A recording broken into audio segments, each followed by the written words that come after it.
Assalamualaikum warahmatullahi wabarakatuh. Salam sejahtera untuk semuanya. Semoga Bapak dan Ibu kelas Nagari semester 4 dalam keadaan sehat walafiat. Amin ya rabbal alamin. Bapak Ibu, berkaitan dengan mata kuliah hukum Islam, sebetulnya kita sudah menyinggung apa itu Islam ya, kemudian asas-asas apa, kemudian asal muasalnya apa yang membedakan hukum Islam dengan syariat, kemudian dengan fikih. Nah, sekarang saya ingin mengajak Bapak dan Ibu untuk kita memahami bersama-sama lewat buku ya, lewat satu buku yang itu menjadi salah satu sumber rujukan dari Islam. Nah, izin untuk share screen. Nih, jadi Bapak dan Ibu, dibentuknya satu hukum itu kan pasti ada tujuannya.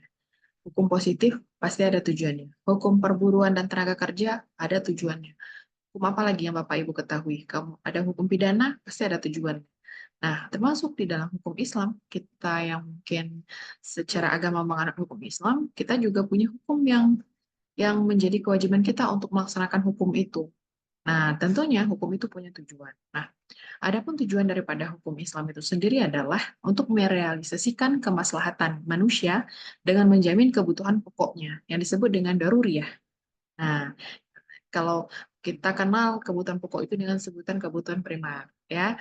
Kemudian ada kebutuhan sekunder, hajiyah, serta kebutuhan pelengkap atau tahsiniyah. Nah, secara umum ya, dalam wacana umum, kebutuhan daruriyah itu ya mungkin seperti yang kebutuhan primer itu contohnya mungkin sandang ya, pangan, papan, gitu. Hajiyah yang disebut dengan sekunder, mungkin yang pelengkap, kemudian tahsiniyah yang luxury ya, yang lux-lux, yang barang-barang mewah, koleksi, itu mungkin disebut dengan tersier. Nah, untuk mempelajari hukum Islam, agar kita tahu apa yang menjadi tujuan dari dibentuknya hukum Islam, tentu kita harus mengetahui terlebih dahulu maksud dan tujuan pembuat hukum dan keadaan atau kejadian yang memerlukan turunnya wahyu suatu Al-Quran dan hadis Nabi SAW. Nah, jadi tidak semata-mata kita memahami bahwa ada satu larangan nih. Jadi kita tidak kita pahami bahwa oh, kenapa larangan saja nih? Padahal kita harus memahami bahwa oh di balik larangan itu sebetulnya ada maksud yang tersimpan, ada kebaikan sebetulnya yang tidak tersampaikan, misalnya kan. Nah, itu tujuan daripada hukum Islam itu. Kemudian berkaitan dengan tujuan hukum Islam yang daruriyah ya, Bapak Ibu, saya ingin untuk menggunakan buku ya. Jadi karena kalau kita dalam mempelajari hukum Islam, dalam Islam itu kan ada satu budaya ilmu yang disebut dengan daras ya. Daras itu kita membaca buku, kemudian kita mendiskusikan betul-betul secara utuh, tidak hanya poin per poin, agar tidak menimbulkan kesalahpahaman dalam teks hukum Islam. Nah, daruriyah tadi Bapak dan Ibu. Nah, dalam kehidupan manusia ya, kebutuhan ini merupakan hal penting sehingga tidak dapat diabaikan. Apabila kebutuhan-kebutuhan ini tidak terjamin ya, kebutuhan daruriyah yang kebutuhan primer tidak terjamin, maka dipastikan akan terjadi kekacauan dan ketidaktertiban di mana-mana. Nah, dan kelima kebutuhan hidup yang primer yang disebut dengan daruriyah dalam khazanah hukum Islam disebut dengan istilah al-maqasid al-khamsah ya. Al-maqasid al-khamsah. Nah, atau disebut juga al-kuliyat al-khamsah, lima hal inti atau lima hal pokok. Apa saja itu? Yang pertama adalah hifzuddin ya, hifzuddin, yaitu memelihara agama. Hifzun nafs, yang kedua yaitu memelihara jiwa. Kemudian yang ketiga adalah hifzul akal, yaitu memelihara akal. Kemudian hifzul anasl, memelihara keturunan. Dan hifzul amal, yaitu memelihara hak milik atau harta. Nah, jadi adapun lima pokok mendasar yang menjadi tujuan primer dari adanya hukum Islam itu dalam rangka untuk menjaga agama kita, untuk menjaga atau kita, kemudian untuk memelihara jiwa kita, kemudian untuk memelihara keturunan kita, dan untuk memelihara hak milik atau harta tadi. Nah, Bapak Ibu, Hifzuddin memelihara agama. Jadi keberadaan agama itu merupakan fitrah bagi setiap manusia. Hukum positif bahkan memberikan perlindungan ya sebagai bentuk hak asasi manusia yang harus mendapat perlindungan dari ancaman atau gangguan dari pihak manapun. Nah, dalam keberagamaan, ya, syariat Islam selalu mengembangkan sikap tasamuh atau toleransi terhadap pemeluk agama lain, sepanjang dia tidak mengganggu satu sama lain. Jadi, Bapak dan Ibu, eh, agama itu menjadi otonomi setiap individunya. Silakan beragama berekspresi untuk menyelamatkan agamanya, untuk mempertahankan agamanya, asalkan tidak mengganggu agama lain. Nah, itu jadi kitalah yang menjaga agama kita. Nah, tujuan daripada hadirnya hukum Islam itu dalam rangka menjaga agama Islam itu sendiri. Kemudian hifzun nafs, memelihara jiwa. Islam seperti halnya sistem lain melindungi hak-hak untuk hidup, merdeka, ya, merasakan keamanan, ya, dilarang membunuh diri, gitu, dan dilarang melakukan pembunuhan. Itu adalah tujuan daripada hukum Islam untuk memelihara jiwa. Nah, dalam Islam, pembunuhan terhadap seorang manusia tanpa alasan yang benar diibaratkan seperti membunuh seluruh manusia. Bayangkan, ketika membunuh itu kenapa begitu dilarang? Karena sebetulnya sama seperti kita sedang mengambil tugas Tuhan. Yang mengakhiri kematian itu kan adalah Tuhan. Yang pemilik nyawa itu, pemilik mati itu adalah Tuhan. Kemudian ketika manusia mengakhiri hidupnya, seperti dia yang menentukan takdir hidup dan mati. Makanya Allah tidak suka dengan orang yang membunuh diri. Nah, Bapak dan Ibu, kemudian ada yang ketiga ya, ada yang selanjutnya, mohon maaf, tadi ya akal ya, ini ada akal. Nah, ini akal. Ini ada kekip ini lembarannya. Nah, terhadap akal itu bertujuan agar manusia terhindar dari kerusakan akal yang dapat berpengaruh terhadap mentalitas dan kerusakan saraf manusia itu sendiri. Itu tujuan yang ketiga, yaitu hifzul akal. Jadi Islam itu, ya, adanya hukum Islam itu sendiri itu untuk menjaga akal manusia. Bagaimana mereka berpikir, ya, melahirkan suatu hukum. Bagaimana hukum itu, misalnya kita tahu dilarangnya khamar, ya, itu kan dilarangnya berjudi, dilarang berkorban untuk berhala, mengguni nasib dengan panah, itu kan dalam rangka untuk menyelamatkan dan menjaga kehormatan diri, menjaga kemurnian pikiran dari manusia itu sendiri. Kemudian ada hifzun an-nasl, yaitu memelihara keturunan. Nah, Islam dalam mewujudkan perlindungan terhadap keturunan manusia disyariatkan perkawinan, agar dia mempunyai keturunan yang soleh dan jelas nasabnya, silsilah orang tuanya. Nah, dalam menjaga keturunan ini, Islam melarang berbuat zina dan menuduh orang lain berbuat zina, tanpa bukti baik laki-laki maupun perempuan. Perbuatan zina itu dianggap sebagai perbuatan keji karena dapat merusak keturunan seseorang. Bahkan terdapat sanksi yang sangat berat berupa dera ke pelaku zina agar tidak mencoba untuk mendekati zina. Karena sudah jelas terdapat larangannya di dalam Al-Quran. Nah, wala taqrabu zina innahu kana fahisyatan wa sa'a sabila. Dan janganlah engkau dekati zina, sesungguhnya zina itu adalah perbuatan yang keji dan suatu jalan yang buruk. Sebetulnya ini kan yang berkata adalah Allah ya. Allah, dia berkata dalam konteks hukum Islam. Dalam konteks memperingatkan kepada umat-umat yang beragama Islam, khususnya umat-umatnya yang beriman. Bahwasanya janganlah sesekali engkau mendekati saja tidak boleh, apalagi sesungguhnya adalah melakukan. Kenapa demikian? Karena sebetulnya di balik dilarangnya suatu perbuatan itu pasti ada maksud atau ada dampak besar yang luar biasa yang sedang Allah larang begitu ya. Nah, selanjutnya adalah hizmal, yaitu memelihara hak milik atau harta. Nah, berbagai macam transaksi dan perjanjian muamalah dalam perdagangan, tijarah, barter, mubadalah bagi hasil disebut dengan mudharabah dan sebagainya dianjurkan dalam Islam guna melindungi harta seorang muslim agar dapat melangsungkan kehidupan secara sejahtera. Islam itu, Bapak Ibu ya, sangat melarang keras tindakan pencurian, korupsi, memakan harta secara batil, penipuan ya, perampokan ya, karena tindakan ini akan menimbulkan pihak lain yang tertindas. Bahwasanya ada hak-hak orang lain yang dimakan. Nah, jadi syariat itu menetapkan pemenuhan, kemajuan, dan perlindungan tiap kebutuhan, serta menegaskan ketentuan-ketentuan yang berkaitan dengannya sebagai ketentuan yang esensial. Nah, sehingga untuk memelihara agama kita dilarang untuk murtad, keluar dari agama itu tidak boleh. Kita disuruh untuk menjaga. Ini kita keluar pula dari agama, makanya tidak boleh. Kemudian untuk memelihara akal kita dilarang mengkonsumsi minuman yang memabukkan ya. Kita disuruh untuk memakan makanan yang halalan thayyiban. Terus untuk menjaga jiwa kita dilarang membunuh, menyakiti satu sama lain, gitu ya. Itu untuk memelihara keluarga dan keturunan kita dilarang untuk berzina. Untuk memelihara harta kita dilarang mencuri dan merampok. Selanjutnya, pelarangan terhadap al-baghi atau pemberontakan. Nah, itu nggak boleh ya, memberontak itu tidak boleh. Nah, selama agama kita itu tidak diganggu, atau selama pemimpin itu masih berbuat adil. Kalau terjadi ketidakadilan, nah itu silakan saja Bapak Ibu. Ya, jika ingin protes, itu ya silakan saja. Kemudian larangan al-baghi adalah untuk memelihara umat. Kenapa dilarang yang namanya pemberontakan? Karena terdapat kewajiban ya untuk bersatu. Nah, selanjutnya adalah berkaitan dengan tahsiniat. Tahsiniat ya, tujuannya selanjutnya itu adanya hukum Islam atau perundangan Islam adalah membuat berbagai perbaikan, yaitu menjadikan hal-hal yang dapat menghiasi kehidupan sosial dan menjadikan manusia mampu berbuat dan mengatur urusan hidup lebih baik. Nah, keperluan ini disebut dengan tersier atau tahsiniyat. Sebelumnya ada hajiyat ya, hajiyat. Nah, kalau hajiyat itu ya kebutuhan kita untuk tidak berpendidikan, misalnya mendapatkan hak-hak ekonomi ya. Nah, itu mendapatkan pekerjaan itu adalah termasuk dengan hajiyat.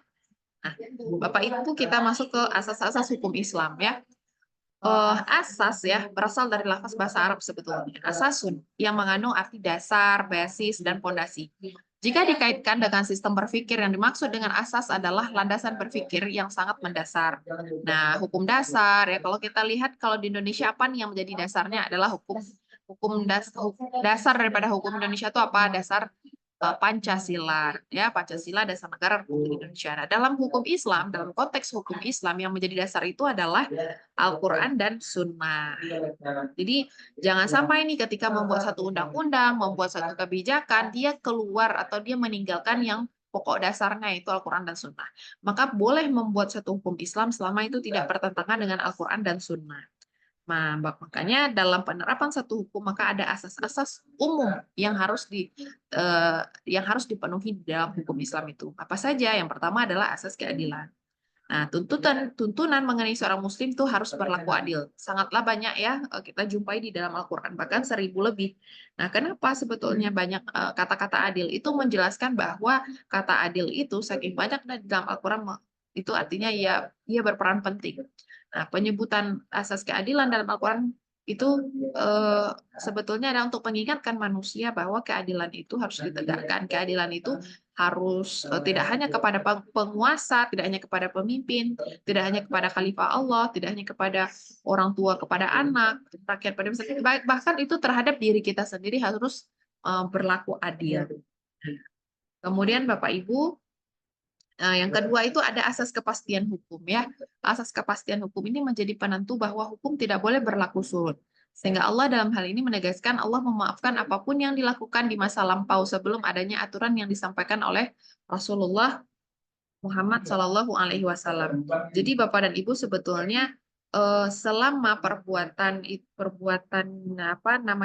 buruk itu dilakukan sebelum Islam itu turun, sebelum risalah dari Nabi Muhammad itu turun, maka itu akan diampuni. Tapi bagaimana ketika misalnya kita ketika umat manusia itu atau umat Islam itu dia berbuat salah. Nah, berarti kalau misalkan selama perintah itu sudah disiarkan oleh Rasulullah, berarti kan artinya dia tidak mengindahkan pesan dari Nabi SAW.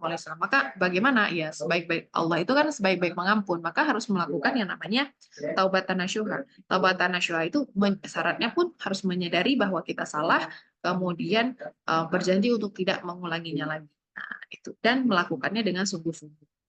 Nah, selanjutnya ada asas kemanfaatan. Nah, asas kemanfaatan ini adalah asas yang mengiringi pelaksanaan asas keadilan dan asas kepastian hukum. Dalam menegakkan hukum, selain mempertimbangkan dimensi keadilan dan penjaminan kepastiannya, maka juga perlu diperhatikan dimensi kemanfaatan di dalam penerapan hukum tersebut, baik untuk diri sendiri ataupun masyarakat banyak. Nah, jadi Bapak dan Ibu, hukum Islam itu tidak mungkin dia tidak bermanfaat bagi umat Islam ya, bagi masyarakat banyak. Hukum Islam itu harus mempertimbangkan yang namanya asas kemanfaatan. Oh, misalkan diperintahkan satu hal, berarti ada kemanfaatannya. Dilarang satu hal, berarti ada manfaatnya. Dimubahkan, disunnahkan, atau dimakruhkan satu hal, berarti ada maksudnya. Nah, jadi dibalik itu semua pasti ada maksudnya. Nah, kemudian Bapak dan Ibu, selanjutnya adalah asas tauhid, yaitu mengesahkan Tuhan. Prinsip keesaan Tuhan atau tauhid ini memiliki pengaruh yang sangat luas terhadap cara seseorang memahami Tuhan dan firman-Nya. Karena keesaan Allah yang melambangkan kedaulatan Tuhan, maka tidak ada pihak manapun yang dapat menyamai kedaulatan. Firman Allah, Bismillahirrahmanirrahim, walam yakul lahu kufuwan ahad, dan tiada sesuatu pun yang sebanding dengan Dia. Al-Ikhlas ayat 4. Nah, semua manusia ini bermuara dalam satu kalimat tauhid, yaitu la ilaha illallah, tiada Tuhan selain Allah. Artinya, ketika umat manusia mengatakan bahwa la ilaha illallah, tiada Tuhan selain Allah, dia menyadari bahwasanya semua manusia itu berasal dari satu Tuhan, ya. Mereka mengakui, mereka mendeklar, mereka menyadari bahwasanya Tuhannya satu, dan mereka itu diciptakan oleh Tuhan yang satu, berasal dari yang satu. Nah, itu sifat untuk mengesahkan Tuhan tadi. Kemudian selanjutnya adalah asas kemerdekaan atau asas kebebasan. Nah, Islam itu mengenal asas kemerdekaan al-huriyah bagi pemeluknya. Islam memberikan kebebasan kepada setiap umatnya, sejauh dia tidak bertentangan dengan syariat atau melanggar kebebasan orang lain. Nah, kebebasan tersebut itu meliputi sama kayak kita di hukum positif ya, Bapak dan Ibu, ada kebebasan berpikir, berserikat, mengeluarkan pendapat, berkelompok, mengekspresikan agamanya, idenya, itu kan diberikan kebebasan di negara kita, dan itu diakomodir dalam Undang-Undang Dasar 1945. Nah, di Islam pun itu sama ya, kebebasan itu juga meliputi kebebasan beragama, kemudian kebebasan berpikir, dan kebebasan individu dalam batas-batas norma yang dibenarkan. Bahkan Allah Subhanahu wa taala secara tegas dalam firman-Nya menjelaskan bahwa tidak ada paksaan bagi setiap orang untuk memasuki agama Islam. Semua boleh memilih ya dengan konsekuensi pilihannya masing-masing.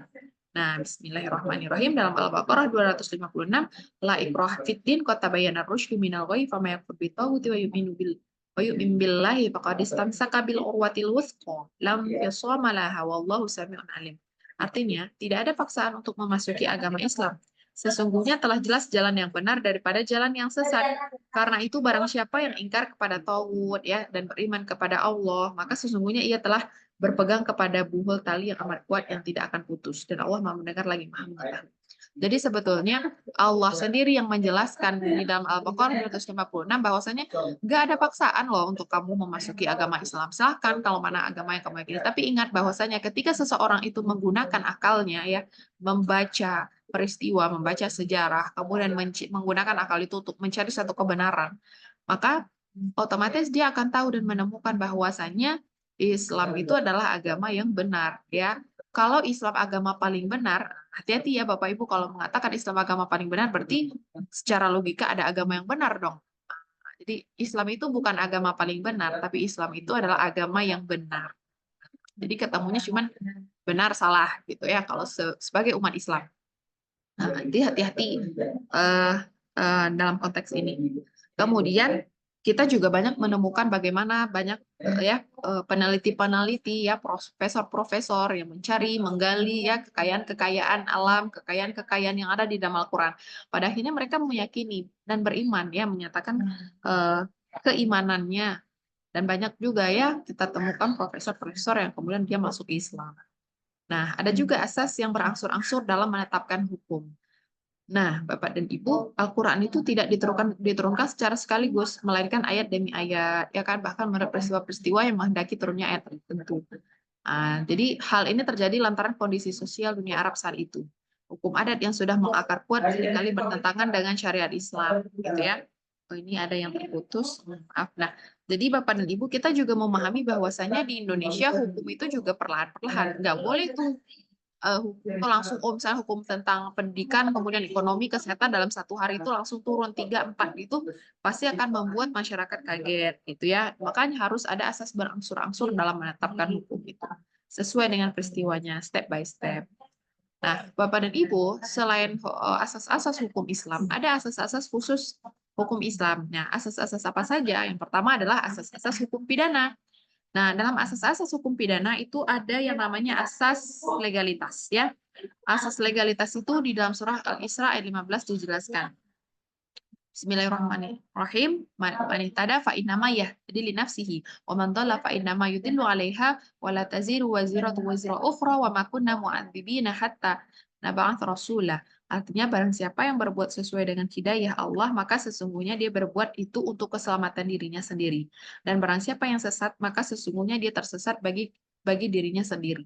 Dan seorang yang berdosa tidak dapat memikul dosa orang lain. Dan kami tidak akan mengazab sebelum kami mengutus seorang rasul. Jadi ada asas legalitas. Asas legalitas ini yang dijelaskan dalam ayat ini sebetulnya menjadi landasan hukum ya. Asas legalitas sebagai asas hukum pidana. Ya dimaksud dengan asas legalitas, Bapak dan Ibu kita juga pernah menyinggung ini, yaitu asas yang menyatakan bahwa tidak ada pelanggaran maupun hukuman sebelum terdapat peraturan yang mengatur sebelumnya. Hal ini sesuai dengan kalimat terakhir ya firman Allah di atas, bahwa Allah tidak akan mengazab umat manusia sebelum dia mengutus seorang rasul yang menyampaikan ketentuan dari Allah. Artinya apa? Orang itu boleh dihukum kalau memang jelas-jelas ada aturannya, bahwasanya eh, ada satu peraturan yang mengatur tentang tindakan sesuatu, maka jika itu dilanggar maka boleh dia mendapatkan sanksinya. Nah, itu yang dimaksud dengan asas legalitas. Selama belum ada aturannya, maka dia boleh tidak disanksi. Nah, begitu. Kemudian ada asas larangan memindahkan kesalahan kepada orang lain. Bapak dan Ibu, di dalam hukum pidana kita peristiwanya secara umum kita paham ya, bahwasanya kalau hukum pidana itu sendiri dia lebih dekat dengan kejahatan ya, dengan kasus dengan kriminal gitu, dan sangat bergantung dengan orang lain gitu ya, karena tidak mungkin hanya satu subjek kejahatan itu, bahkan pasti ada yang dirugikan. Nah, asas larangan memindahkan kesalahan pada orang lain itu banyak disebutkan dalam beberapa ayat Al-Quran. Di antaranya ya surah ke-4, surah ke-6 ayat 164, surah ke-35 ayat 18, surah ke-39 ayat 7, surah 53 ayat 38, surah 74 ayat 38. Nah, dalam surat Al-Mudatsir ya ayat 38 itu dinyatakan bahwa setiap diri bertanggung jawab atas perbuatannya sendiri. Kullu nafsin bima kasabat rahinah. Nah, hal ini memiliki arti bahwa masing-masing jiwa harus bertanggung jawab atas dirinya dan tidak dapat dibebani oleh beban orang lain. Artinya, kalau kamu sedang berbuat kesalahan kepada orang lain, ya kamu yang bertanggung jawab. Tidak bisa kamu limpahkan kepada anakmu, kepada suamimu, kepada istrimu, gitu ya, ataupun kepada orang tuamu. Jadi itu tidak boleh. Jadi siapa yang berbuat, maka dialah yang bertanggung jawab. Baik. Selanjutnya Bapak dan Ibu, asas pertanggungjawaban pidana itu dia bersifat individual, sehingga tidak bisa kesalahan seorang dipindahkan kepada orang lain atau bahkan dimintakan untuk mengganti. Siapapun yang berani berbuat, maka ia sendirilah yang harus berani bertanggung jawab. Bahkan termasuk ibu perempuan yang sedang hamil pun ketika dia sedang berbuat kesalahan, ya dialah yang menanggung, tidak bisa digantikan oleh suaminya. Nah, itu. Kemudian yang ketiga adalah asas praduga tak bersalah. Jadi tidak hanya dalam hukum positif ya Bapak dan Ibu ada asas praduga tak bersalah. Di dalam hukum pidana Islam itu juga ada yang namanya asas praduga tak bersalah. Seseorang yang dia dituduh melakukan kejahatan harus dianggap tidak bersalah sampai hakim dengan bukti-bukti meyakinkan itu menyatakan dengan tegas kesalahan orang tersebut. Nah, asas ini juga didasarkan pada Al-Quran yang menjadi landasan dari asas legalitas dan asas larangan memindahkan kesalahan kepada orang lain. Jadi Bapak dan Ibu, misalnya kita menemukan bahwasannya ada nih saudara kita yang dia berbuat kejahatannya. Kalau itu memang kita meyakini ada saksinya, kemudian kita melaporkan, kita belum bisa mengatakan dia adalah terpidana. Kita masih mengatakan dia misalnya terduga atau terdakwa ya. Nah, ketika misalkan dia hakim menemukan memang ada satu kesalahan dari bukti-buktinya, kemudian dari keterangan saksi, dari keterangan ahli, maka ketika hakim mengatakan dia bersalah, barulah dia eh, bisa dikatakan sebagai orang yang melakukan pidana atau disebut dengan terpidana. Nah, selain daripada asas hukum pidana, Bapak dan Ibu semua, ada asas-asas hukum perdata ya. Nah, di dalam Islam tuh juga ada perdata ya, Bapak dan Ibu. Mungkin lebih dikenal itu perdata Islam, pidana Islam. Pidana Islam itu disebut dengan jinayah gitu. Nah, dalam asas-asas hukum perdata ini kan lebih banyak pada hal-hal yang sifatnya privat ya, kontrak begitu. Nah, di situ mengatur bahwa ada asas kebolehan atau mubah. Al-aslu fi al-muamalati al-ibahah. Itu hukum asal suatu hubungan perdata, muamalah itu adalah boleh selama tidak ada dalil atau ketentuan yang melarang muamalah tersebut. Jadi kan nggak ada tuh kita temukan dalam Al-Quran bahwa dilarang kalian untuk melakukan kontrak, melakukan perjanjian, misalnya melakukan hubungan gitu kan nggak ada. Nah, itu selama tidak ada yang melarang, maka itu dasar hukumnya adalah boleh. Nah, asas ini memberikan ya kebebasan dan kesempatan luas bagi yang berkepentingan untuk dapat melakukan hubungan muamalah dan mengembangkan hubungan tersebut. Nah, selama tidak terdapat larangan di dalam Al-Quran dan Sunnah. Jadi, hal ini karena Allah secara jelas menegaskan bahwa akan memudahkan dan tidak akan menyempitkan kehidupan manusia. Jadi, muamalah itu kan dalam rangka juga saling tolong-menolong ya, saling menjaga silaturahim, itu membuka pintu rezeki gitu ya, melapangkan kehidupan manusia. Nah, jadi muamalah itu dibolehkan. Nah, dibolehkan itu pun juga ada aturan-aturan dan ketentuan-ketentuannya di dalam Islam. Nah, jadi hidup adalah segala sesuatu yang mendatangkan kebaikan, berguna serta bermanfaat bagi kehidupan. Jadi segala sesuatu yang mengundang kebaikan dan kebergunaan dan kebermanfaatan dalam konteks muamalah itu diperbolehkan. Kemudian selanjutnya ini ada yang terkat ya teksnya Bapak dan Ibu. Oke, kita lanjutkan dulu. Nomor selanjutnya ya, ada asas menolak mudarat dan mengambil manfaat. Nah, asas menolak mudarat dan mengambil manfaat ini adalah asas ini mengandung arti bahwa mencegah atau menghindari kerusakan lebih diutamakan daripada mendatangkan keuntungan. Apalagi transaksi hubungan muamalah yang dilakukan sampai melanggar aturan agama semisal perdagangan narkotika, kemudian prostitusi dan sebagainya. Bentuk hubungan perdata yang mendatangkan kerugian atau mudarat harus dihindari. Sedangkan hubungan perdata yang mendatangkan kemanfaatan baik bagi diri sendiri ataupun masyarakat luas harus dikembangkan. Sesuai dengan kaidah fikih, darul mafasid muqaddamu ala jabil masalih. Jadi sesuatu ya keburukan itu harus dihindari ya sebelum kemaslahatan. Jadi ada nih yang istilahnya mudarat satu, kemudian ada maslahah. Kita lebih dahulu untuk apa namanya melarang dulu nih mudarat kerusakan itu lebih utama ketimbang kita mendatangkan satu kemaslahatan baru. Nah, itu. Kemudian ada asas kebajikan atau asas kebaikan. Nah, berdasarkan asas kebajikan ini, sayangnya sebuah hubungan perdata mendatangkan kebajikan bagi kedua belah pihak maupun pihak ketiga di lingkungan masyarakat. Hal ini berdasar pada surah Al-Maidah ayat 90. Bismillahirrahmanirrahim. Ya ayyuhalladzina amanu innamal khamru wal maisir wal ansabu wal azlamu rijsum amali syaitani fajtanibu la'allakum tuflihun. Artinya, hai orang-orang yang beriman, sesungguhnya meminum khamar, berjudi, berkorban untuk berhala, mengundi nasib dengan pamah adalah perbuatan keji, termasuk itu perbuatan setan. Maka jauhilah perbuatan-perbuatan itu agar kamu mendapat keberuntungan. Nah, selanjutnya Bapak dan Ibu, ada asas kekeluargaan atau asas kebersamaan yang sederajat. Nah, hubungan perdata ya harus senantiasa dilandasi dengan asas kekeluargaan.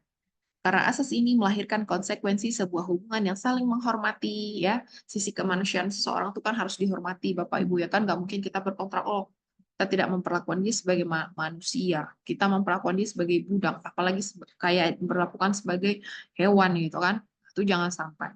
Kenapa? Karena perlu adanya mendatangkan hal-hal yang berbau kasih mengasihi ya serta tolong menolong ya dalam mencapai tujuan bersama. Karena pada konteksnya ketika melakukan satu ikatan itu sama-sama membutuhkan dan sama-sama membutuhkan dan sama-sama menguntungkan atau sama-sama menghasilkan begitu. Nah, yang keenam itu ada asas adil dan berimbang. Nah, asas adil mengharuskan kepada setiap pihak pelaku hubungan perdata untuk senantiasa berlaku adil, baik dalam pembagian hak maupun kewajiban. Asas ini juga memiliki arti dalam hubungan perdata tidak boleh mengandung unsur penipuan, penindasan, atau merugikan salah satu pihak. Jadi harus ada trust di situ, ada asas kepercayaan. Tidak boleh kita mengkhianati satu sama lain. Kemudian Bapak dan Ibu yang ketujuh adalah asas mendahulukan kewajiban dari hak. Untuk menghindari terjadinya wan prestasi, kalau dalam bahasa hukum perdata, wan prestasi itu adalah artinya ingkar janji, ya, ingkar janji. Ini untuk menghindari terjadinya ingkar janji atau kerugian bagi salah satu pihak, maka asas mendahulukan kewajiban daripada hak harus dilakukan. Islam mengajarkan bahwa seseorang akan mendapatkan hak imbalan setelah dia menunaikan kewajibannya terlebih dahulu. Jadi jangan sampai terbalik ya Bapak dan Ibu. Ketika kita sedang melakukan hubungan kontrak, muamalah, itu harus kita lakukan dulu kewajiban kita. Jadi jangan sampai kita menuntut hak, tapi sementara kewajiban kita kita tidak laksanakan. Kalau di Indonesia ini kan yang lagi tren sekali kan kewajiban membayar pajak, terus haknya apa mendapat fasilitas pendidikan, fasilitas jalan misalnya dan lain-lain. Itu kan banyak sekali. Nah, misalnya ada nih satu kelompok masyarakat di sana mungkin ekonominya bagus, ternyata jalannya nggak bagus nih, jalannya belum diaspal misalnya. Tiba-tiba dia menuntut agar pemerintah segera untuk memperbaiki jalan, memberikan akses yang akses listrik, misalnya akses jalan, kemudian akses internet yang memadai. Sementara masyarakatnya malas untuk membayar pajak, mengeluarkan, sedekahkan dari hartanya. Itu kan artinya menuntut hak sementara kewajibannya tidak terlaksana. Makanya ini harus berimbang ya. Ketika kewajiban sudah terlaksana, maka dengan sendirinya harapannya imbalan atau hak itu akan ditunaikan juga. Kemudian ada asas larangan merugikan diri sendiri dan orang lain ya. Jadi dalam surah Al-Baqarah 195 itu dijelaskan Bismillahirrahmanirrahim wa anfiqu fi sabilillahi wa la tulqu bi aidikum illa tahluka wa ahsinu innallaha yuhibbul muhsinin. Yang artinya dan belanjakanlah harta bendamu di jalan Allah dan janganlah kamu menjatuhkan dirimu sendiri ke dalam kebinasaan dan berbuat baiklah karena sesungguhnya Allah menyukai orang-orang yang berbuat baik. Jadi asas larangan merugikan diri sendiri dan orang lain ini artinya apa? Artinya Allah itu memerintahkan kita untuk menjaga diri sendiri, berbuat baik terhadap diri kita sendiri ya. Jangankan kepada orang lain, ke diri sendiri saja itu ada ayat khusus yang menjelaskan. Nah, Islam tidak membenarkan tindakan yang dapat merusak diri sendiri dan merugikan orang lain dalam satu hubungan perdata. Semisal memusnahkan barang demi mencapai kemantapan harga dan keseimbangan pasar. Nah, itu jangan sampai. Nah, selanjutnya ada asas kemampuan berbuat atau bertindak. Nah, para mukallaf, yakni orang yang sudah akil balik, mampu memikul beban kewajiban dan hak, serta sehat jasmani dan rohaninya, adalah orang yang bisa menjadi subjek dalam melakukan hubungan jual beli itu ya, dalam muamalah itu maksudnya.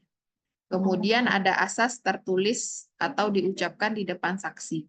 Asas ini mengajarkan sebuah pedoman bahwa suatu hubungan perdata hendaknya dituangkan dalam sebuah perjanjian tertulis di hadapan saksi atau dilakukan secara lisan namun harus disaksikan oleh saksi-saksi yang memenuhi kualifikasi sebagai seorang saksi. Nah, artinya apa Bapak dan Ibu? Misalnya nih Bapak dan Ibu lagi melakukan buat kontrak perjanjian jual beli tanah misalnya.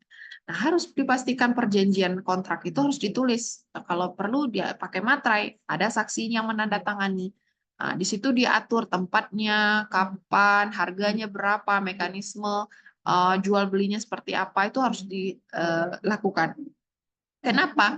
Karena itu sebagai bentuk antisipasi ya bahwasanya ketika misalnya ada salah satu pihak dia melakukan one prestasi atau ingkar janji atau merugikan salah satu pihak, nanti ada sebagai bukti ya, sebagai bukti adanya perjanjian itu dilakukan. Oke, selanjutnya Bapak dan Ibu selain daripada asas hukum dalam asas hukum pidana, asas hukum perdata, ada asas hukum perkawinan. Nah, asas-asas hukum perkawinan, salah satunya ada asas kesukarelaan. Ya, perkawinan itu harus dilandasi dengan asas kesukarelaan antara kedua belah pihak.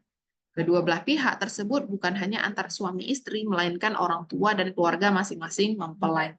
Yang tak kalah penting adalah kesukarelaan orang tua mempelai wanita yang menurut ketentuan perkawinan Islam harus menjadi wali. Nah, jadi eh, kalau dalam aturan Islam itu kan harus ada sukarela ya. Kalau bahasa sekarang itu kan consent gitu ya, consent.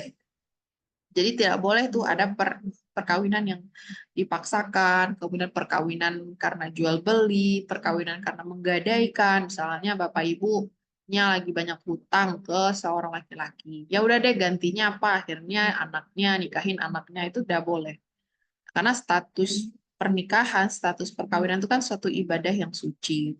Dia diikat dengan komitmen ya, dengan prosedur yang dinilai sebagai satu ibadah. Maka itu tidak boleh ya. Selanjutnya ini ada yang sebentar sebentar Bapak Ibu ini ada yang tercut filenya 55 ya file. Sementara ini dulu ya. Ada selanjutnya Beberapa keterangan di atas itu berlaku bagi seorang perempuan. Ia juga diperkenankan terlebih dahulu mengetahui pasangan calonnya, sebagaimana ia juga dibolehkan memilih pasangan yang sesuai dengan kriteria yang diinginkannya. Dalam hal melihat pasangan calon, tidak harus selalu bertemu secara langsung, melainkan bisa menyuruh orang lain untuk menjadi perantara. Jadi selain daripada asas kesukarelaan, ada hak untuk bebas memilih, ya, bebas memilih, bebas mengetahui. Nah, kemudian ada asas kemitraan suami istri. Kemitraan pasangan suami istri menjadi salah satu asas penting dalam menjalani kehidupan rumah tangga. Asas ini membantu menjaga keharmonisan dan terhindar dari percekcokan dengan asas kemitraan. Ya, posisi suami istri menjadi setara, meski dalam hal lain posisi suami tetaplah pemimpin keluarga. Tuh, ya, ada kemitraan suami istri. Kemudian ada asas perkawinan untuk selama-lamanya. Tujuan pernikahan adalah melangsungkan keturunan dan membinanya hingga tercetak menjadi manusia beradab.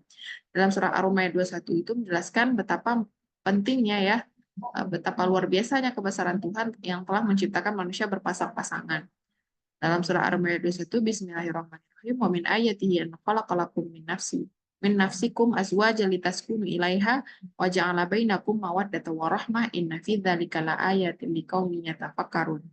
Artinya, termasuk ayatnya pula Allah menciptakan jodohmu dari dirimu sendiri agar kamu menemukan ketenangan di sampingnya. Ia juga menciptakan kasih sayang yang mengikat. Yang demikian itu merupakan ayat bagi yang mau berpikir. Nah, asas perkawinan selama-lamanya adalah suatu landasan penting yang harus ditanamkan sejak berniat untuk melangsungkan pernikahan. Karena suatu pernikahan memiliki tujuan mulia yang hendak dicapai dan diperoleh di antaranya, yaitu membentuk kehidupan yang tenang, rukun, dan bahagia, menimbulkan sikap saling mencintai dan menyayangi, mendapatkan keturunan yang sah, ya, meningkatkan ibadah takwa kepada Allah, kemudian dapat menimbulkan keberkahan hidup, ya. Dalam hal ini dapat dirasakan perbedaan antara hidup sendirian dan hidup sudah berkeluarga, di mana penghematan mendapat perhatian yang sungguh-sungguh. Kemudian saling menghormati dan menghargai satu sama lain, saling memaafkan, saling mengerti kewajiban dan tanggung jawab masing-masing. Nah, kemudian ada monogami terbuka atau karena hal darurat. Ya, Al-Quran itu membolehkan seorang laki-laki untuk beristri lebih dari satu, hanya saja harus memenuhi sejumlah syarat. Nah, surat An-Nisa ayat 3 itu menjadi landasan diperbolehkannya mempersunting istri lebih dari satu.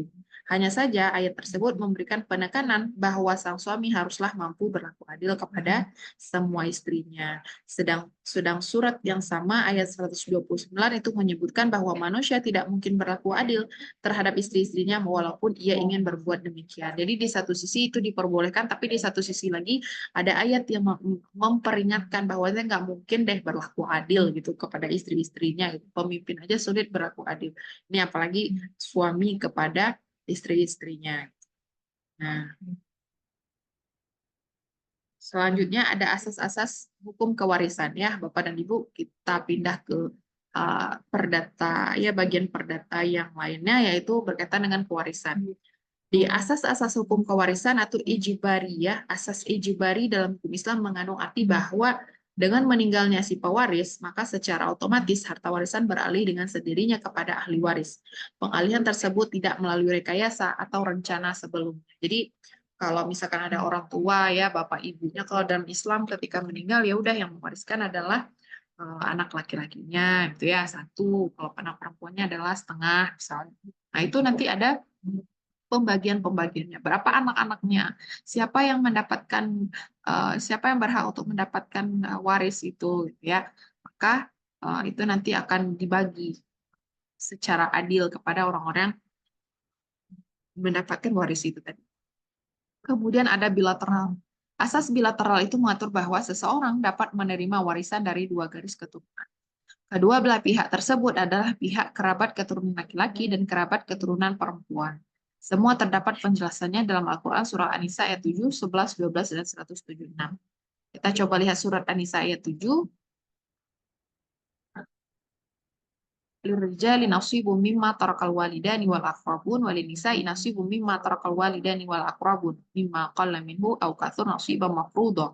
Artinya laki-laki punya bagian dari harta yang ditinggalkan oleh kedua orang tua atau kerabat. Sedikit atau banyak bagian itu merupakan suatu ketentuan.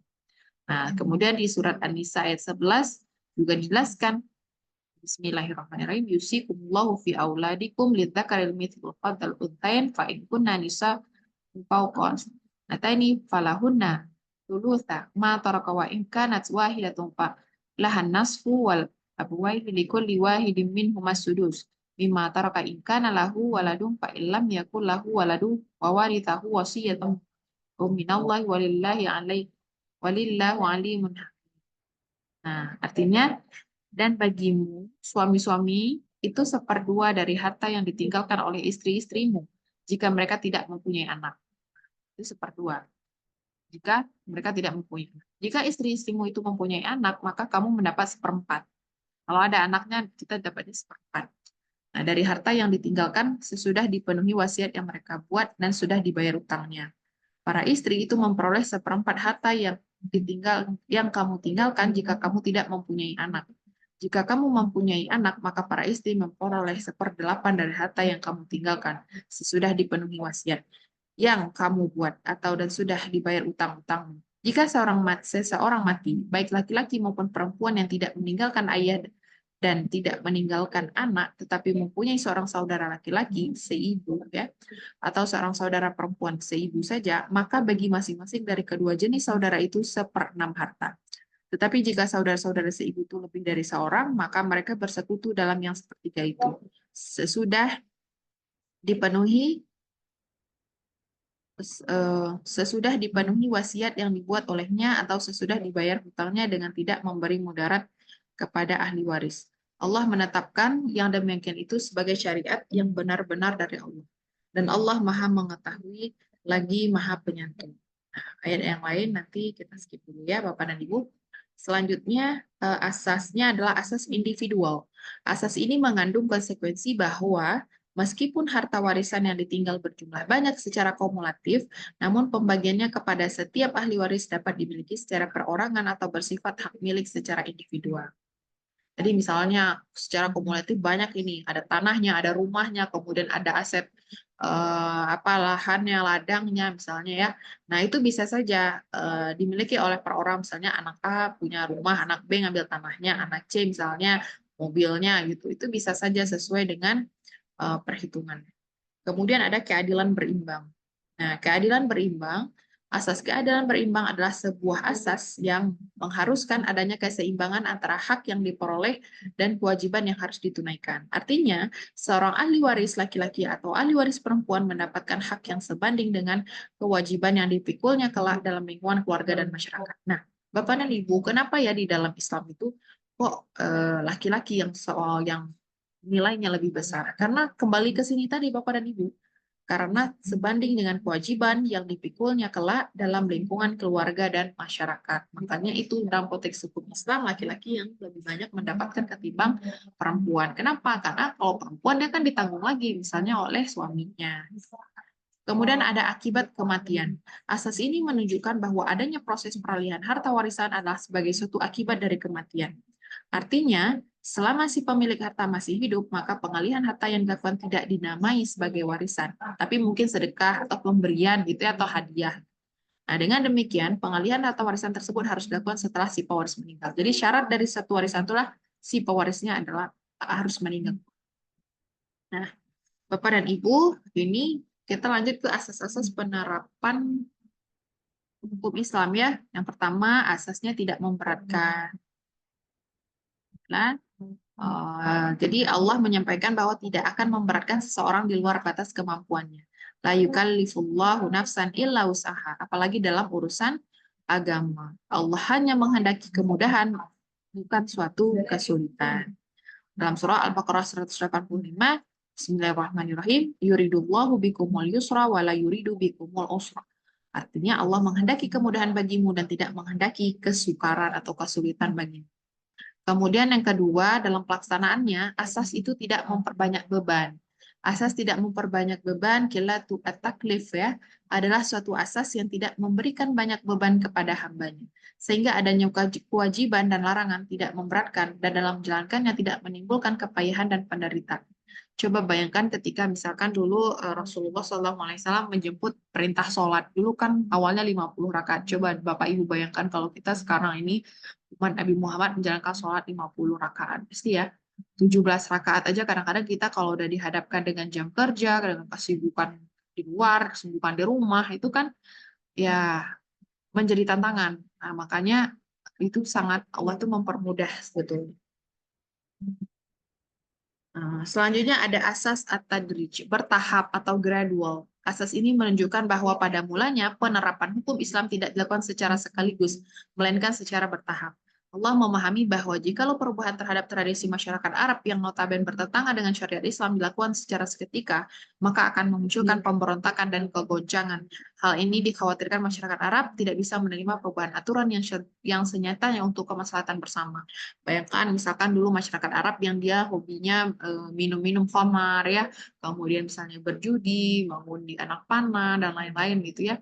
Kemudian main perempuan gitu, kemudian menjual atau apa namanya mewariskan istrinya, kemudian menjual anak perempuannya, itu kan kebiasaan-kebiasaan budaya yang itu sangat luar biasa ya. Kemudian itu yang diperbaiki ketika Islam itu turun. Bayangkan kalau itu harus diubah secara total, secara langsung, maka akan terjadi pemberontakan. Nah, disinilah hebatnya Nabi Muhammad SAW dalam menyebarkan Islam, dia secara sembunyi-sembunyi, kemudian yang sembunyi-sembunyi secara soft, baru kemudian secara terang-terangan. Ya, secara sembunyi-sembunyi itu dikuatkan dulu timnya. Jadi tim terdekatnya bentuk tim dulu. Gitu. Wah, siapa? Abu Bakar Siddiq, kemudian Khadijah, ya, Ashabibun Umar bin Khattab, kemudian para khalifah-khalifah itu. Setelah kuat ya dakwah secara sembunyi-sembunyi, barulah kemudian keluar ya kepada masyarakat. Nah, Bapak dan Ibu, kita harus memahami bahwasanya ada karakter ya dan estetikanya hukum Islam. Nah, karakteristiknya apa? Yang pertama adalah takamul. Hukum Islam itu membentuk umat dalam satu kesatuan yang bulat walaupun berbeda-beda. Yang dimaksud dengan takamul ialah lengkap, sempurna, bulat ya, berkumpul padanya aneka pandangan hidup.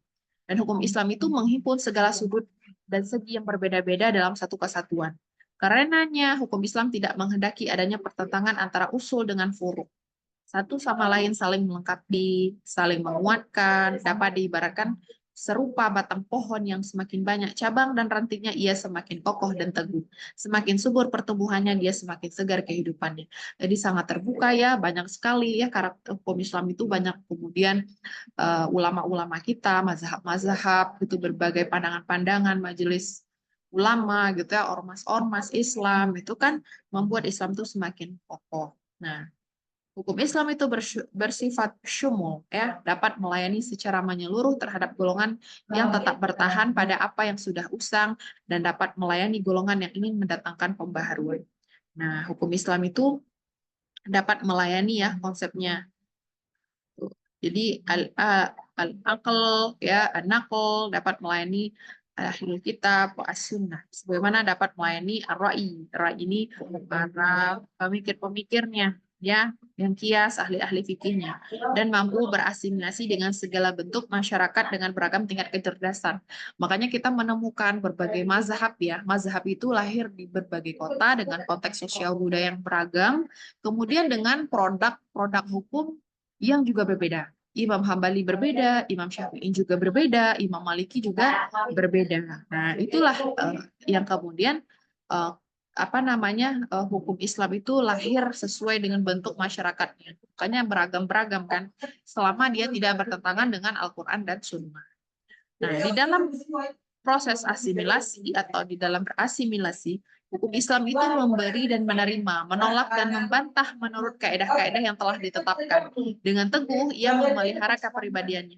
Namun demikian ia tidak membeku, tidak jumuk, dan tidak berlebih-lebihan. Jadi sebetulnya hukum Islam itu tidak kaku, Bapak dan Ibu. Nah, barangkali yang mengatakan hukum Islam kaku, ya mungkin karena pikirannya yang kaku, ya pikirannya tidak mengetahui hal-hal yang lain, sumber-sumber yang lain, sehingga menganggap hukum Islam itu A, B, A, B, B. Gitu. Padahal harus kita tinjau lagi, apakah benar A? Bagaimana kalau misalnya konteksnya ada halangan, ada uzur, oh ternyata ada nih alternatif B gitu.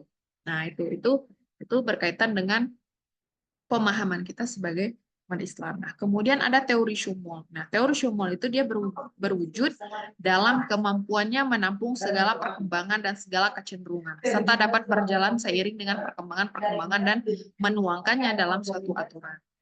Nah, terus hukum Islam itu sanggup mempertemukan antara hal-hal yang bertentangan dengan luwes dan lurus tanpa perlu memihak pada suatu pihak.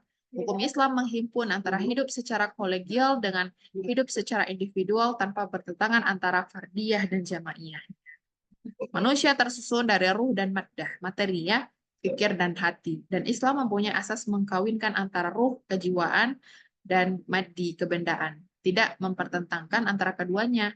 Karenanya hukum Islam meliputi berbagai bidang kehidupan. Ada ibadah, kemudian ada muamalah, kalau berkaitan dengan politik ada siasah, kalau berkaitan dengan pidana ada jinayah, terus dan lain-lain. Jadi banyak sekali. Kemudian yang kedua yaitu bersifat universal. Nah, hukum Islam itu bersifat universal. Dia mencakup seluruh manusia di dunia, tidak dibatasi oleh faktor geografis atau batasan teritori. Jadi, kalau Indonesia meyakini mazhab Syafi'i, begitu ya. Jadi di Australia kalau mau menerapkan hukum mazhab Syafi'i ya silakan, gitu ya. Itu boleh-boleh saja. Nah, itu hal ini terlihat dalam sumber utama hukum Islam dalam konteks sejarah Rasul dengan memfokuskan dakwah mengenai tauhid, seperti panggilan ya ayuhan nas, walaupun pada persoalan hukum hanya khusus umat Islam saja. Ada panggilannya ya ayuhan nas. Kalau ya ayuhan nas itu selama dia manusia, baik dia muslim dan non-muslim, dia tinggal di Mekah, Madinah, Indonesia, dia selama dia manusia, nas itu tadi berarti dia terikat, ada panggilan di situ. Nah, kalau misalkan ya ayyuhalladzina amanu, berarti dia orang beriman, dan dipastikan orang beriman dalam konteks ini adalah orang yang memeluk agama Islam itu. Nah, itu ya. Kemudian dalam surah Al-Baqarah 110 itu ada pesan ya di dalam hukum, di dalam penerapan ya, dalam karakteristik hukum Islam itu bahwasanya dan dirikanlah sholat dan tunaikan zakat dan kebaikan apa saja yang kamu usahakan bagi dirimu, tentu kamu akan mendapat pahalanya pada sisi Allah. Sesungguhnya Allah mau melihat apa-apa yang kamu kerjakan. Jadi Allah itu lagi menjelaskan bahwasanya kamu dirikan sholat, kamu tunaikan zakat. Jadi kebaikan apa saja yang kamu usahakan untuk dirimu gitu ya. Mungkinlah Bapak dan Ibu semua bekerja, kan mengusahakan tuh yang baik untuk dirinya ya kan. Berdaya, kemudian melakukan aktivitas yang bermanfaat bagi banyak orang, kemudian eh, tetap menggunakan akalnya, mengasah akalnya gitu. Nah, itu kan kebaikan-kebaikan yang dilakukan untuk diri. Nah, di situ sebetulnya Allah mengingatkan kamu melakukan kebaikan itu, kamu akan dapat pahalanya. Jadi tidak ada yang sia-sia. Kemudian yang ketiga, ada moralitas atau akhlaki. Nah, karakteristik moral dan akhlak itu sangat penting dalam pergaulan hidup di dunia. Oleh karena itu, Allah sengaja mengutus Nabi itu untuk menyempurnakan akhlak yang mulia, menyempurnakan akhlak manusia. Kan ada hadisnya ya, innama bu'itsu liutammima makarimal akhlak. Sesungguhnya aku utus untuk Nabi Muhammad itu untuk menyempurnakan akhlak manusia. Nah, sebagaimana juga Allah memerintahkan umat Islam untuk mengambil contoh teladan dari moral Nabi dalam surat Al-Ahzab ayat 21 yang artinya sesungguhnya telah ada pada diri Rasulullah itu suri teladan yang baik bagimu, yaitu bagi orang-orang yang mengharap rahmat Allah dan kedatangan hari kiamat, dan dia banyak menyebut Allah. Nah, relasi ya antara moral dan hukum adalah merupakan karakteristik terpenting dari kajian hukum Islam, bahwa moral dan hukum itu seperti satu sisi mata uang, dia tidak bisa dipisahkan. Dalam hukum Islam antara keduanya tidak ada pemisahannya, jadi pembahasan hukum Islam juga di dalamnya termasuk pembahasan moralitas. Berbeda mungkin halnya dalam kajian hukum Barat, yang jelas-jelas dia sebenarnya memisahkan dengan tegas antara hukum dan moral. Yaudah, moralitas saja, hukum ya hukum aja.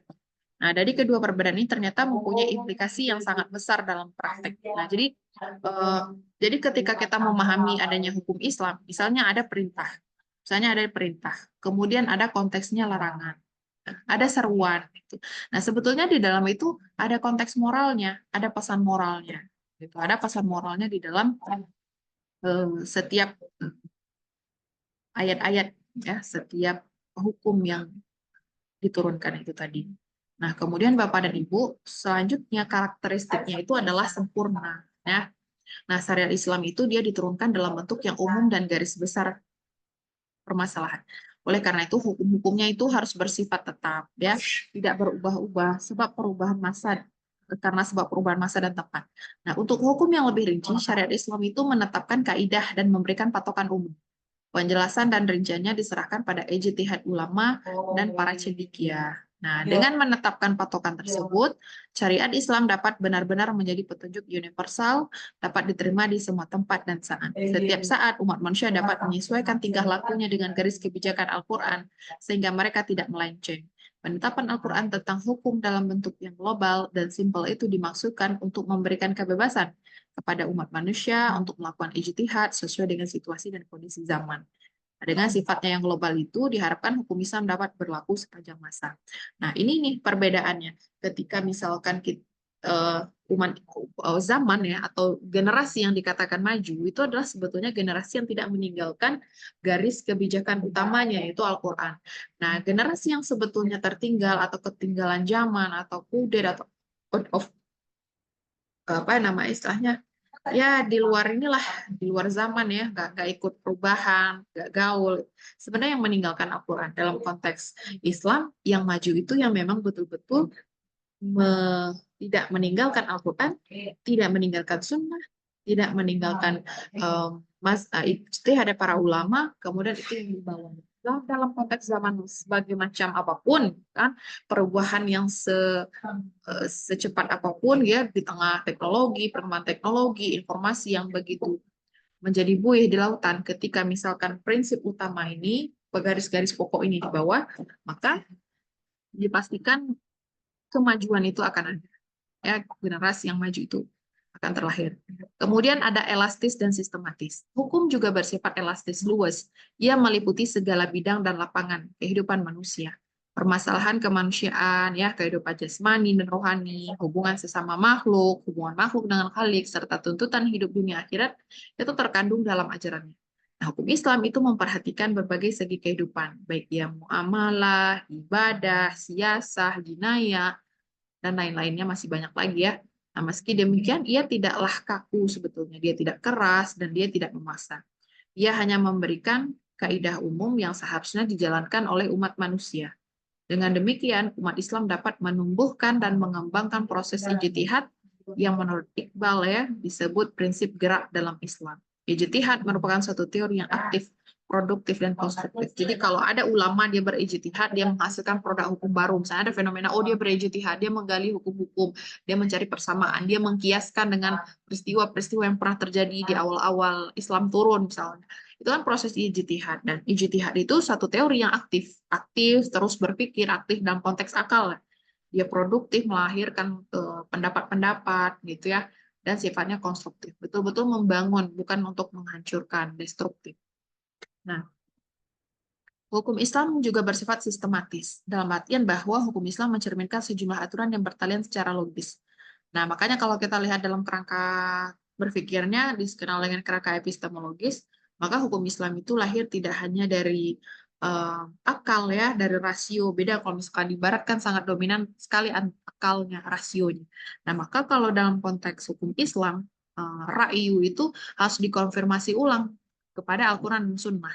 Apakah dia sejalan? Nah, makanya sistematisnya. Kalau kita di Indonesia ini mungkin terkenal sebagai hierarki perundang-undangan. Ya, harus ada Undang-Undang 1945 dulu, ada undang-undang, kemudian ada peraturan presiden, peraturan daerah, peraturan daerah, ada perbub ya, dan lain itu kan harus hierarki, nggak boleh dia berganti. Nah, sama dengan hukum Islam ketika dia memberikan hukum, maka harus ada Al-Quran dulu, Sunnah dulu, ada ijtihad para ulama dulu. Maka itu harus tersistematis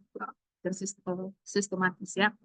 Nah, beberapa lembaganya itu saling berhubungan satu dengan yang lain. Perintah sholat senantiasa diiringi dengan perintah zakat dan lainnya.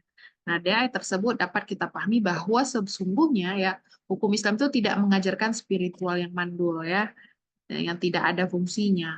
Dalam hukum Islam, seseorang itu dilarang hanya bermuamalah dengan Allah dan melupakan dunia. Nah, seorang Muslim diperintahkan mencari rezeki, tetapi hukum Islam melarang sifat imperial dan kolonial. Ketika mencari rezeki itu nggak boleh sampai menjajah orang, sampai menyakiti orang, sampai merugikan orang. Karena hukum Islam tidak akan bisa dilaksanakan apabila diterapkan sebagian dan ditinggalkan sebagian yang lainnya. Dia harus teksnya seluruhnya. Kemudian karakter yang ya, hukum Islam selanjutnya adalah harakah, yaitu bergerak. Dari segi harakah, hukum Islam mempunyai kemampuan bergerak dan berkembang, mempunyai daya hidup, dapat membentuk diri sesuai dengan perkembangan dan kemajuan. Dan hukum Islam itu terpancar dari sumber yang luas dan dalam, yaitu Islam yang memberikan sejumlah aturan hukum yang dapat dipergunakan dalam setiap masa dan tempat oleh manusia. Nah, hukum Islam dalam gerakannya menyertai perkembangan manusia. Dia mempunyai kaidah asasiyah, yaitu ijtihad. Jadi ijtihadlah yang menjawab segala tantangan masa. Kalaupun misalkan ada suatu peristiwa, kok nggak ada ya di Al-Quran? Kan di dalam Al-Quran nggak ada tuh berbicara soal Instagram, berbicara soal YouTube, berbicara soal gimana ya kalau ada eh, apa namanya undang-undang ITE misalnya pencemaran nama baik misalnya. Tapi ada ijtihad di situ. Nah, ijtihad itulah proses menjawab segala tantangan masa itu, dan orang yang berijtihad itu ada kriteria-kriterianya, ada syarat-syaratnya. Nggak boleh semuanya berijtihad. Oh, saya berijtihad, ya ilmunya sampai mana kan? Ada orang-orang khusus yang melakukan ijtihad tersebut. Nah, jadi sehingga apa? Ketika dalam menjalani situasi zaman ya, dalam tantangan yang seberagam apapun itu, dia tetap terpelihara nilai-nilai asasinya. Nah, jadi itulah hukum Islam ya, dia tidak memungkiri kenyataan segala sesuatu yang terjadi seiring perkembangan zaman. Baik kenyataan ya, perkembangan sifatnya pengetahuan, teknologi, politik, ekonomi, ya. Kita perlukan ijtihad dari setiap perkembangan-perkembangan. Oke. Bapak Ibu, selanjutnya kita, oke, sebentar. Jadi hukum Islam itu kan dia menjawab ya segala tantangan zaman. Jadi dia mencoba hidup di masyarakat, ya, menjadi solusi bagi setiap problem diri pribadi seseorang, ya, dia bisa menjawab segala tantangan, ya, dengan pendirian-pendirian dengan asas-asas pokoknya itu. Nah, banyak jalan-jalan yang ditempuh dalam membentuk hukum Islam. Nah, adapun jalan-jalan itu diantaranya ada sistem istidlal. Dalam hukum Islam ialah sistem istiqorob ya, yakni mencari sesuatu yang kuli dari yang juzi, yang umum dari yang khusus, dan mencari yang ilat dari yang makmum ya. Kemudian di dalam bidang ibadah, hukum Islam menghargai kondisi seseorang. Apakah dia telah sampai umurnya, berakal, sehat, sakit, dalam keadaan bepergian, dalam keadaan tidur dan masyakkah ya, dalam keadaan berkonflik atau apa gitu problem. Dalam bidang al-ahwal asyaksiyah, hukum keluarga, hukum Islam itu senantiasa memelihara prinsip-prinsip yang menjamin kelangsungan perkawinan. Kemudian memperhatikan kemaslahatan kedua belah pihak dan seluruh anggota keluarganya. Jadi dalam bidang muamalah, hukum Islam senantiasa memelihara keserasian hubungan antara para pihak yang terlibat, yang berkontrak, ya, yang melakukan perjanjian, itu dia senantiasa memberikan patron-patron, rambu-rambu agar kezaliman dari satu pihak kepada pihak lain itu tidak terjadi. Nah, hukum Islam itu menjamin kelancaran hubungan baik dalam bidang muamalah, ya, madiyah ini harta maupun muamalah adabiyah, dikarenakan hukum Islam selalu menghindarkan segala sesuatu yang mengguncang keseimbangan. Dalam bidang jinayah, tindakan-tindakan yang berkaitan dengan pidana, hukum Islam benar-benar mempertimbangkan berat ringannya jarimah, pidana, dan ukubah atau sanksi. Nah, perpautannya dengan sesuatu yang mempengaruhinya, serta kondisi pelakunya. Di samping melindungi pihak yang dirugikan, pihak yang dibunuh, dicuri hartanya, atau dilukai anggotanya. Ya, gitulah. Demikian pula lah misalnya garis yang ditempuh hukum Islam dalam bidang-bidang peradilan, pemerintahan, hubungan internasional, politik, dan lain-lain. Jadi semua aspek-aspek itu, ekonomi, lingkungan itu ada garis-garis yang ditempuh oleh hukum Islam. Dan kemudian Islam senantiasa menghendaki kesempurnaan. Ya, kemudian hukum Islam selalu pula mempertemukan antara syarak yang manqul dan hakikat yang makhluk. Seorang Muslim tidak diperbolehkan hanya berpegang kepada harfiah nas saja. Nggak boleh tuh ke ayat aja. Sebagaimana juga tidak boleh terlalu bebas menggunakan akal. Nggak boleh juga kita seenaknya berpendapat gitu menggunakan akal kita. Dan nggak boleh juga terlalu aku menggunakan ayat. Tapi harus mempertemukan keduanya. Ya. Kemudian hukum Islam mempersatukan antara ilmu pengetahuan dengan unsur kejiwaan. Jadi nggak boleh terpisah tuh. Misalnya kita itu menuntut ilmu. Menuntut ilmu kenapa sih? Oh karena dapat kerja. Atau misalkan cuma kaya. Oh biar jadi terpandang. Nggak bisa. Jadi hukum Islam tuh dia mempersatukan antara ilmu pengetahuan dan unsur jiwa. Oh kita itu menuntut ilmu berpendidikan ya karena untuk kesehatan jiwa. Misalnya kan untuk semakin merdeka ya. Untuk bisa membedakan yang baik dan yang buruk. Ada manfaat, ada keterhubungannya. Kemudian hukum Islam dia tidak menghendaki materialisme yang terlepas bebas, bagaimana tidak menghendaki idealisme yang tidak berwujud dalam kenyataan. Nah, itu banyak ya. Kemudian hukum Islam tidak membenarkan kutub ekstrim, baik Marxisme maupun kapitalisme. Nah, hukum Islam itu menolak kaum kapitalis yang mengorbankan kepentingan sosial demi kepentingan individu. Demikian halnya hukum Islam juga menolak kaum Marxis ekstrim yang mementingkan kepentingan sosial, mengabaikan kepentingan individu. Jadi yang ekstrim-ekstrim itu sebetulnya dilarang di dalam hukum Islam. Cuman ya kadang-kadang belakangan ada aja yang bilang apa Islam ekstremisme ya, garis keras dan lain-lain. Itu istilah-istilah yang sebetulnya harus didudukkan atau dikaji ulang. Kemudian hukum Islam tidak mengenal sebuah pertentangan antara kepentingan individu dengan kepentingan masyarakat. Nah, jadi harus ada pola ya pemikiran Islam itu antara realita dan idealita ya, tidak memisahkan satu dengan yang lain ya. Bahwasanya tidak mendikotomi, tidak membeda-bedakan. Bahwasanya dia harus bersimpul, dia harus bertemu. Nah, hukum Islam seperti pohon yang memiliki akar yang sangat kuat, sehingga ranting dan batang itu terus berkembang. Jadi semakin banyak keberagaman pendapat, ya itu sebetulnya menjadikan Islam itu semakin kokoh dan kuat. Hukum Islam tidak menceraikan antara agama dan kehidupan. Jadi berbeda ya dengan misalnya kita lihat dari fenomena belakangan di Barat, itu kan ada pemisahan antara agama dan politik ya. Zaman-zaman kegelapan ya. Nah, sehingga Islam itu menerangkan bahwasannya agama dan ekonomi, agama dengan politik itu dia satu kesatuan yang tidak bisa dipisahkan. Kemudian hukum Islam tidak meletakkan individu di bawah tekanan masyarakat sebagai budak masyarakat, melainkan dalam Islam terdapat unsur pembalasan sebagai bentuk tanggung jawab moral. Jadi nggak ada tuh relasinya antara di masyarakat itu bos sama apa majikan budak itu enggak. Dia sama-sama ciptaan Tuhan, dia sama-sama manusia yang punya ruh, yang membedakan ya ketakwaan. Kemudian hukum Islam merupakan titik temu antara materialisme dengan idealisme. Idealismenya sebagaimana yang ada dalam Al-Quran Sunnah, misalnya materialismenya sebagaimana apa yang dicari di hidup. Jadi dua-duanya itu sebetulnya harus ditemukan, dia bukan dibedakan. Kemudian keistimewaan pola pemikiran Islam tampak dalam tawazun, perimbangan antara akal dan ruh. Akal dan ruh. Jadi nggak bisa akal aja ya, ruhnya nggak hidup. Nggak bisa ruh aja, tapi akalnya tumpul gitu. Jadi harus dua-duanya hidup. Kemudian hukum Islam dengan pola pemikirannya dapat membentuk dirinya sesuai dengan kenyataan yang terjadi dalam masyarakat. Karena pola pemikiran Islam berdiri di atas dasar perimbangan sesuai dengan mafhum ada fitrah manusia.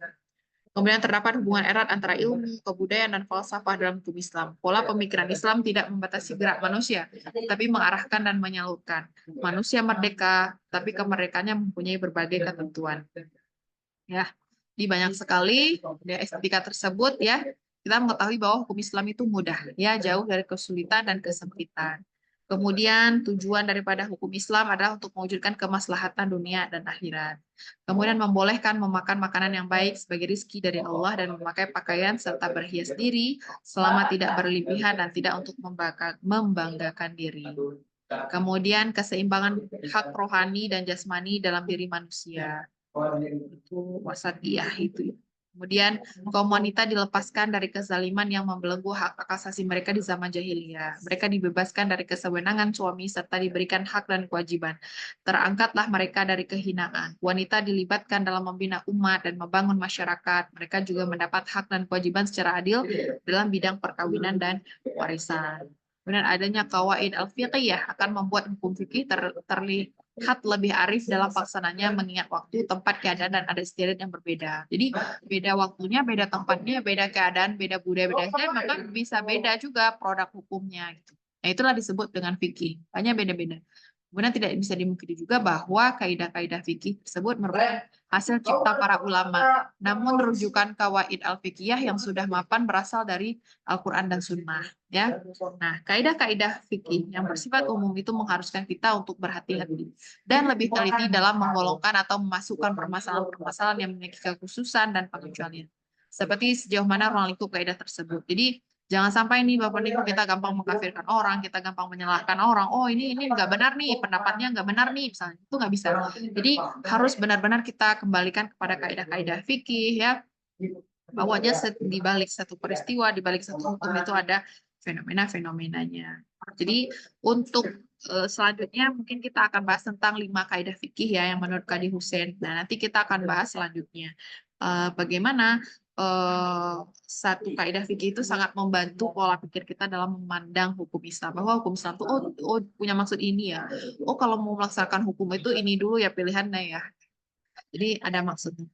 Oke, gitu ya Bapak dan Ibu. Untuk perkuliahan kita ini bisa dikatakan 2 pertemuan ini ya, 2-3 pertemuan untuk konten materinya. Semoga ada manfaatnya dan silakan Bapak Ibu review atau resume apa yang sekiranya menjadi poin dan hal penting dari materi ini dan silakan nanti dibuat resume. Oke, terima kasih untuk kuliah hukum Islam ini kita cukupkan. Assalamualaikum warahmatullahi wabarakatuh.